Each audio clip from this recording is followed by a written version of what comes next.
Russia just wants a little piece, as the joke goes. A piece of the Baltics, a little piece of Ukraine, maybe Poland. It's been inching forward by a few kilometres per day since the 17th century.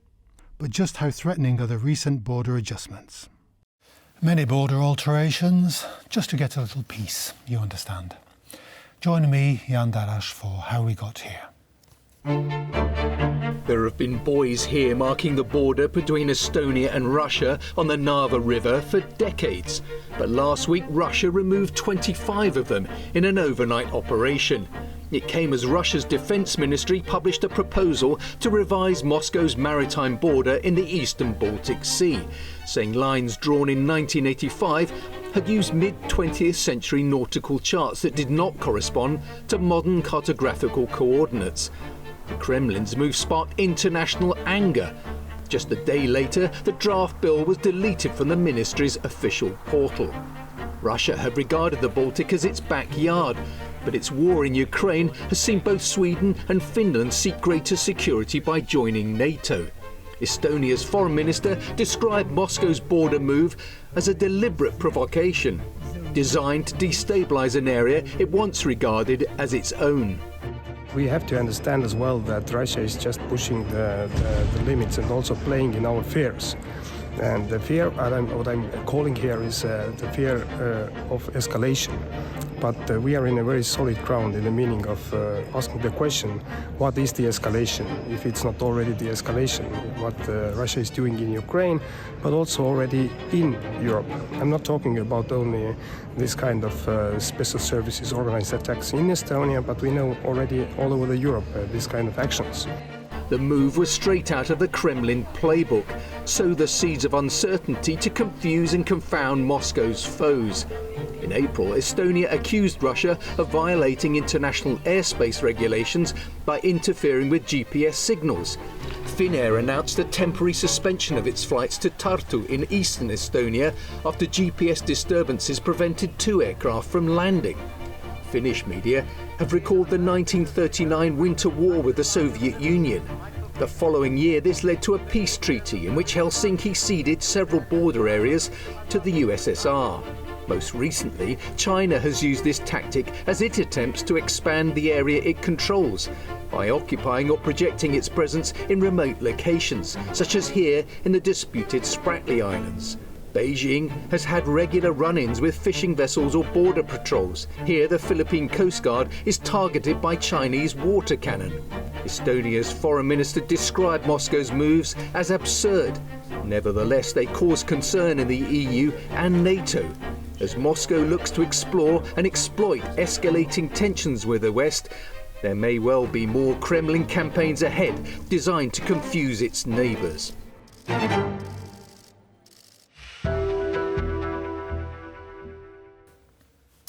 Our guest today is Professor Jarosław Gryz from the War Studies University at the Faculty of National Security. Welcome to the programme. Thank you very much. We'll start off with these recent attempts at the border change between the Russian Federation, or Russia, and the Baltic states. Could you just outline what has happened and what's the idea behind this sort of move of the border posts? Well, firstly, let's clarify what is going on really there. We should have in mind 2 facts which are, at least in my understanding, affecting the present situation. The first one is the adoption of the rule of the seas, which occurred in 1982, and which the ancestor of the present Russian Federation, the Soviet Union, signed. And that treaty delivered how to split the territorial waters and how to split the economical zone to each of the states which has access to the sea. And that is the first fact. The second one is the year 1991, where the Soviet Union disappeared, and when we started to deal with the Russian Federation and the Baltic states. And it was adoption among the Russian Federation and the Baltic states, the splitting of the seas and the narrowing water. So that is the fact. And nowadays, what we can observe is a withdrawing of the, let's say, border marks on the Narva River drawn by Russians, which, according to my understanding, may lead to some internal disruptions in Latvia, but I would not exclude also the Estonia as well. So that is my understanding, to somehow influence the internal situation throughout that we have no border, and internally people would like, for instance, start to making protests or making some internal troubles for Russian Federation and against the legal state. Is it easier to move or to dispute sea borders or maritime borders rather than land borders? Is this a particular move that the Russians have made because it's somehow more vague than a line of border posts on land? Well, it's. Think of China and building their artificial islands in the South China Sea and then delineating their national waters. So yes, it is possible if some infrastructure would be delivered by Russians for that, let's say, purpose, but it's not so easy, in fact, to do it. Let's have in mind that we are dealing not separately Latvia, Estonia to Russians, but we are dealing with the situation where the Russians have the NATO states against themselves. And the NATO states will go for the Latvians and for the Estonians. So it is not so easy to find out that the Russians will set some kind of infrastructure facilities and say that is our. I don't believe that will go that way. What are the historical examples of these border incidents? They're used to provoke lesser, weaker states? Well, or great states use them to be provoked and then to be outraged by any clash? I don't think that we can find out so easy historical correlation. Why?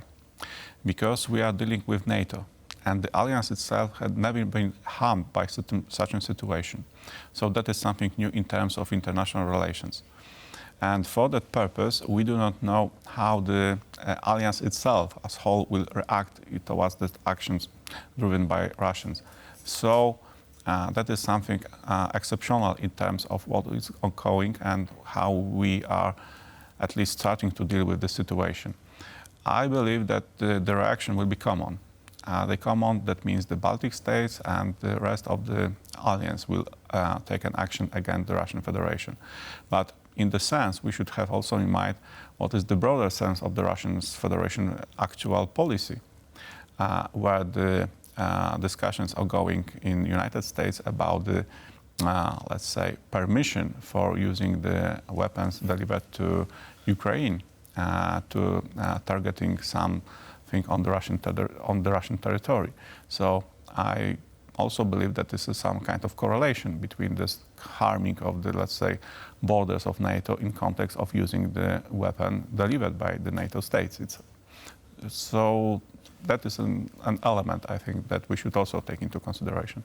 How does a response, we see physical clashes between the navies of the Philippines and the navies of China, for example, when these lines are crossed. Is that possible, for example, in the Baltics or on the Narva? How would you gauge a NATO response to that? Well, let's have in mind that we have two totally different situations. When we deal with China and the Philippines, they are two different entities, and the Philippines is not in alliance with any state in that context. Here we have the situation where the Baltic states have a strong support and supply. And that means that if we have the common mission, the air defense mission delivered by NATO to the Baltic states, we can also imagine the situation that the Navy will also be in that context delivered to the Baltic states, and they will make patrols on this, let's say, disputed waters. So I do not believe that the Russians are in the easy position to take an action. If they would deal separately with the Latvians, Estonians, Lithuanians, or Poles, for instance, they would be in a very much more successful position they then have it now. Yeah, so it's easier for two countries to provoke each other, for example, China and India, or the Kashmir problem, rather than an alliance of states with... Yes, indeed. What are the potential... Do you think that the Kremlin actually figures in a armed clash with NATO when they move these borders, when they test the NATO's response? Do they war game, for example, a possible armed clash between a NATO navy and a Russian navy disputing these lines? Well, we can imagine a situation where two navies will stand against each other, but let's have in mind that the Russians are following the broader context of the foreign policies in terms of creating the security terms. And here we should also have in mind what is going on in Bosnia and Herzegovina. And the withdrawal of the Serbs from that, let's say, state would affect the NATO, would affect the European Union, and will affect the security on Balkans. And here is the kind of correlation, what they may do or may not do. Let's have in mind also the far Arctic and the Svalbard, which is the key to the Arctic Ocean. So there are several places along the borders of Russia and along, let's say, the territories more or less correlated with Russia, and they can harm the Western Alliance, and they can do in more or less successful way. The idea of a United Nations, the United Nations Charter, that borders can't be changed by force, for example, that seems to be undermined all the time. Well, since 1945 it is forbidden, at least according to the Charter of United Nations. But what we observe nowadays in Ukraine, that is total harming of that, let's say, rule. And from that perspective, Russians do not take into considerations that kind of, let's say, obligations they took. What about the Chinese policy? Is that a similar one, or the two aggressive countries? Do they use this policy of pushing further and further, testing us? When do you think the NATO Western patience will break? Well, I think that there are some crucial moments they are having in mind, especially the votings in the United States, the presidential elections. What they are also waiting for is elections we will have now in Europe to European Parliament that will also create, let's say, political forces, or recreate the political forces as well, because in democracy we have to deal with the recreation of the democracy itself through the votings. So I think that they are also carefully looking at the elections in the United States and as well here in Europe, and throughout that they will also correlate it with its policy and the formula of harming the Western states. Any kind of year in which there are negotiations or elections is always a very sensitive one, so it makes sense for them to press when these sensitive moments are occurring. As you said, the elections or peace negotiations, getting how much, the elections in the States, for example, trying to get as much as territory as they can in the Ukraine, and then seeing where they are when a favourable president is elected. For sure they are pushing, and they for sure are expecting they will get something from that, let's say, formula of policy. But the issue is, and the question, how it will affect the Western itself, how it will affect the NATO itself in terms of delivering help, or let's say delivering a formula of, let's say, some kind of support for the Baltic states, for Estonia, Latvia, Finland, whatever else, if we have in mind those eastern flank states. So for sure the Russians are creating their policy in accordance with the Chinese. For sure in that term they are calculating what the Xi Jinping announced in 2019, when he said that till 2027 China will in that or the other way take over the Taiwan. So that is correlation, and that is kind of speed in terms of the politics, which is we can observe and at least find out at the moment. A while ago, Turkey shot down a Russian fighter over its borders or its airspace. It seems to vindicate a robust response. Well, but here is a quite different situation. Why? Because since decades, the Turks are being engaged in the Asia affairs in different forms. And here they have also put it, I would say, strong signal to Russians that they will not allow for a certain formula of, let's say, activeness.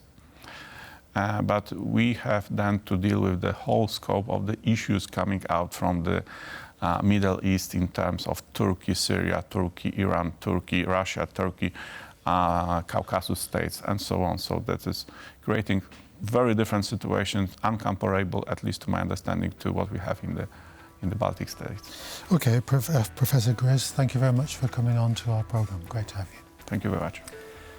That's all we have time for today.